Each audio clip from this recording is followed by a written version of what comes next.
සැම සිත් තුළ මෙත්මල් පිබිදේවා ලෝක සාමය උදා වේවා කියන ශ්‍රේෂ්ඨ අරමුණ කරා අභීතව පිය නගමින් ඒ අරමුණ සාක්ෂාත් කරගන්නට නොබියව කටයුතු කරන්නට අපි සූදානම්. ඒ සඳහා මෛත්‍රී පෙරදැරිව ලෝකවාසී හැම දිනාටම අපි ආරාධනා කර සිටිනවා මෙත් සිතින් යුක්තව එන්න අපි මේ ශ්‍රේෂ්ඨ අරමුණ මුදුන්පත් කරගන්නට කැපවෙමු.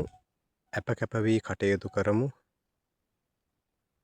කෙටි කාලයක් තුළ අපි මේ ගෙවන මනුස්ස ජීවිතයේ අවසන් වෙන්නට මත්තෙන් මේ ලෝකයට ආදර්ශමත් මිනිස්සු විදිහට ශ්‍රේෂ්ඨ වූ මනුෂ්‍ය වංශයක් උදෙසා මෛත්‍රියෙන් මේ ලෝකය පුබුදුවාලවමු.